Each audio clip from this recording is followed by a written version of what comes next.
大家好，歡迎嚟到劉關黃頻道。今日我要講嘅係由我創作嘅細思極恐漫畫，個名叫做《心靈課程》。咁呢個漫畫入邊咧就收埋咗好多好恐怖嘅細節啦。咁你哋睇嗰陣咧就可以暫停條片，揾一揾咧有咩恐怖嘅地方，跟住咧就試下推敲出個真相出嚟啦。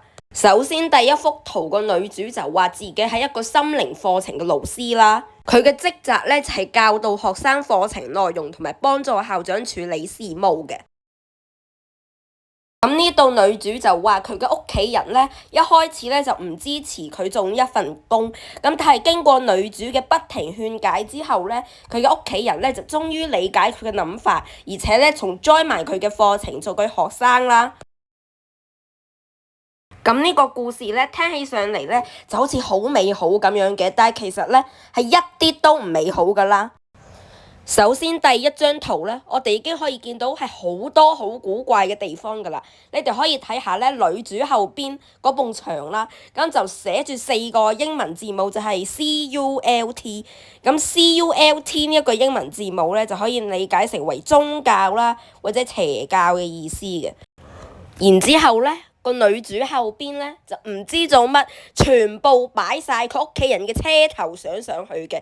但係我哋後邊可以見到咧，佢屋企人咧係全部都係未死嘅喎。咁做乜要擺佢啲車頭相上去咧？咁就可以推敲得到咧，呢個就係女主邪教嘅儀式啦。咁所謂嘅心靈課程咧，其實就係邪教嘅代名詞嚟嘅啫。唔單止咁啦，其實我覺得第一張圖最恐怖嘅地方咧，就係女主個樣啊！如果你細心啲留意嘅話咧，你可以見到女主嗰隻眼全部都係佈滿晒紅筋啊、黑眼圈啊，同埋你可以見到佢隻手咧，全部都係密密麻麻嗰啲針窿嚟嘅。咁即係可以代表咧，女主咧係喺度食緊一啲唔係幾好嘅嘢啦。咁我就喺呢度呼籲大家咧，就一齊企硬咧，就唔好剔嘢啦。然之後我哋 move on 到去第二張圖啦。第二張圖呢個白板上邊咧就寫住好多嘢嘅。咁其中一樣嘢咧就係叫啲所謂嘅學員佢哋去拉嗰啲下線。咁即係因為佢哋邪教都要吸納嗰啲人口噶嘛。然後嗰個白板上邊咧又寫住嗰啲唔知乜嘢遊戲嘅名嘅。咁可能呢個邪教咧就係透過遊戲嘅方式咧就喺度逐漸洗腦一啲學員。咁我哋可以見到咧，後邊嗰3個學員咧已經係慢慢咁樣俾佢哋搞到精神失常啦，個個咧都好似手舞足蹈咁樣，又好似情緒好激動咁嘅。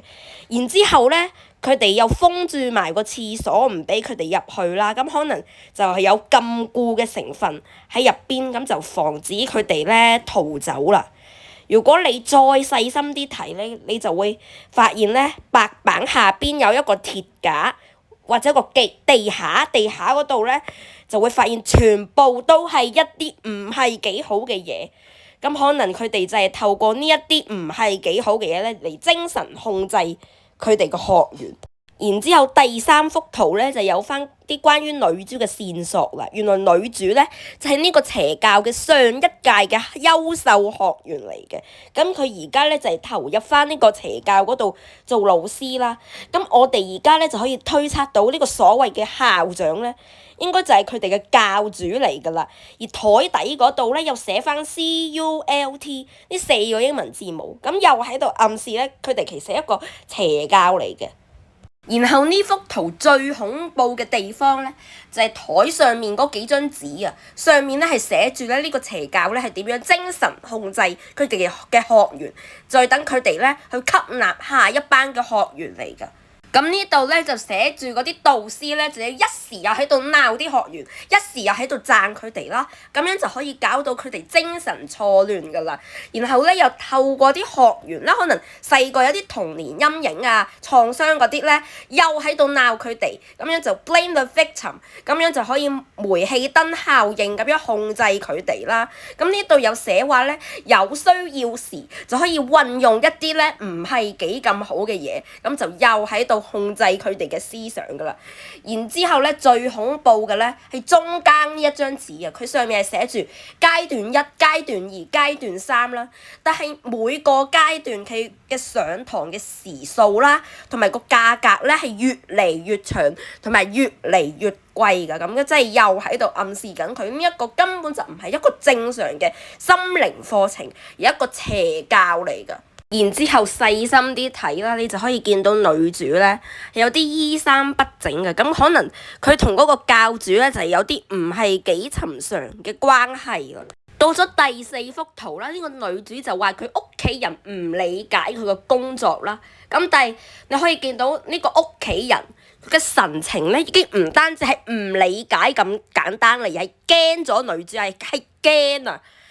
我哋喺呢幅圖嗰度咧係見唔到女主嘅樣㗎啦，咁但係相信咧女主而家呢個樣咧已經係好得人驚，咁嚇到佢屋企人咧已經唔夠膽出聲，咁就淨係可以擘大個嘴喺度求救啦。然後尾二嗰幅圖咧，女主話係喺度勸説緊佢屋企人，咁但係成幅圖係完全見唔到個女仔係勸緊佢屋企人㗎，佢係用緊佢屋企人去進行邪教嘅儀式。然之後咧，你可以見到個女主咧就係面對緊一個又星星咧又微笑嗰個邪教嘅 logo， 咁前面幾張圖咧都有出現過嘅。咁地下咧而家又有一啲唔係幾咁好嘅嘢喺度啦。咁最後咧，佢嘅屋企人咧就係俾女主咧個邪教儀式咧搞到全部癲晒，咁又微笑又紅眼又黑眼圈咁樣啦。咁但係其實係咪真係女主嗰個邪教儀式搞到佢屋企人黐咗線咧？但係其實咧，我覺得最主要令到佢屋企人精神失常嘅原因咧，就係因為地下嗰啲唔係幾好嘅嘢。咁可能女主咧就夾硬咧執佢哋屋企人咧去食一啲嘢啦，咁所以先會搞到佢哋精神失常嘅。咁之後後邊嗰個電視新聞話一個男人精神失常喺街度周圍去攻擊人哋啦。呢個男人咧係可以喺前邊第2幅圖嗰度見到咧，係其中一個心靈課程嘅學員嚟嘅。咁總結嚟講咧，呢一個漫畫咧表面上係關於咧呢個女主咧嘅工作咧唔俾屋企人鍾意啦，咁最終屋企人都願意接納返佢嘅故事。咁但係其實呢個真相咧係女主係用緊一啲唔係幾好嘅嘢咧，去全部控制晒佢嘅屋企人嘅。咁所以呢個故事咧就真係好恐怖。咁今日咧就嚟到呢一度啦，我哋下次再見。